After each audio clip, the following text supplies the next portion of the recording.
Assalamualaikum warahmatullahi wabarakatuh. Salam sejahtera buat kita semua.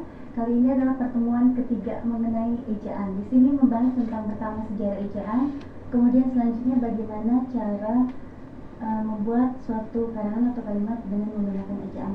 Nah, ejaan sendiri adalah seperangkat aturan atau kaidah yang mengatur cara melambangkan bunyi, cara memisahkan atau menggabungkan kata, dan cara menggunakan tanda baca.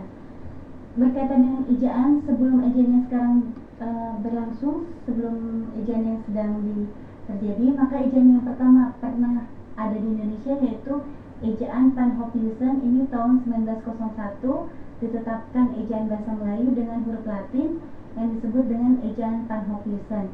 Ejaan Panhopiusen ini merancang ejaan yang dibantu oleh Engku Nawawi Gelar Sultan Makmur dan Muhammad Taim Sultan Ibrahim.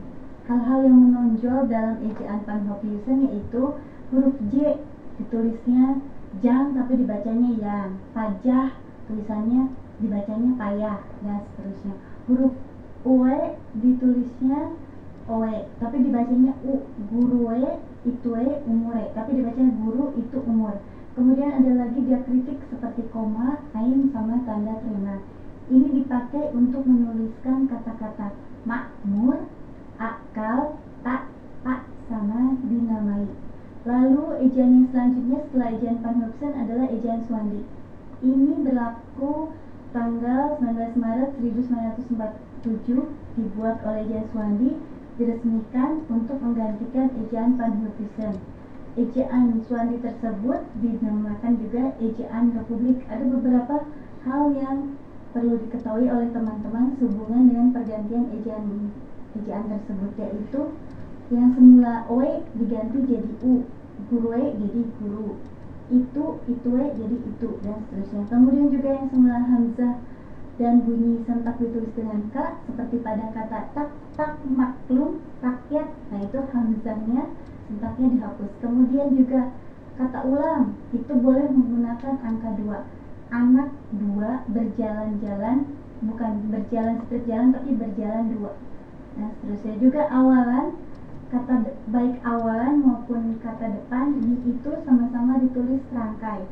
Seperti di rumah itu digabung, di kebun, diminum itu sama. Ya.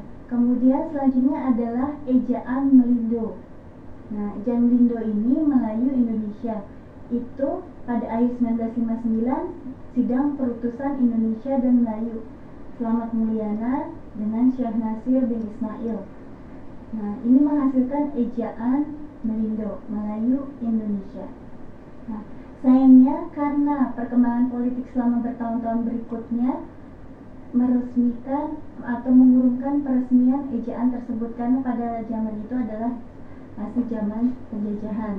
Kemudian yang selanjutnya adalah EYD, yaitu ejaan bahasa Indonesia yang disempurnakan. Ini berlakunya cukup lama.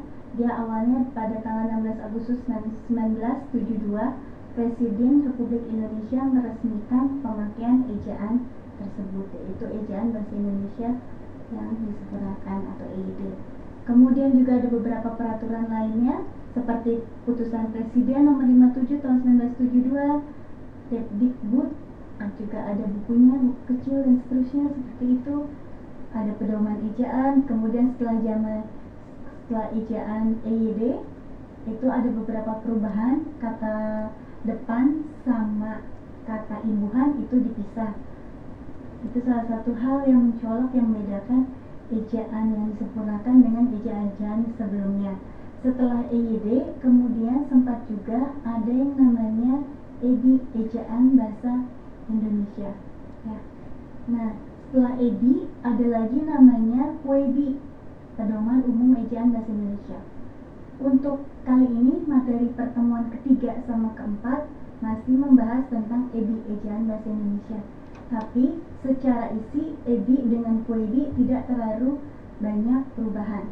Seperti itu. PUEBI lebih mirip dengan ejaan EYD dibandingkan dengan EBI. Nah, teman-teman, untuk mengetahui lebih lengkap panduan EBI sama PUEBI sama EYD itu bisa di googling aja, bisa dicari di internet, itu ada lengkap pedomannya.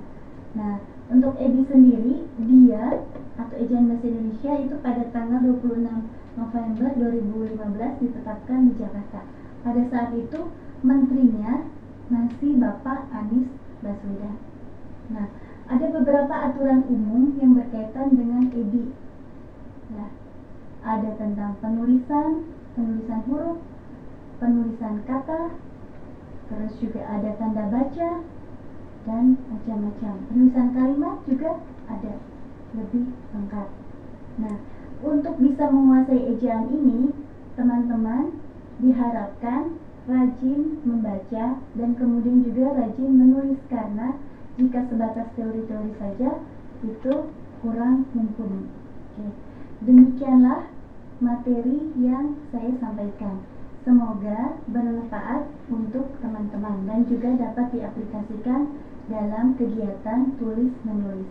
Assalamualaikum warahmatullahi wabarakatuh.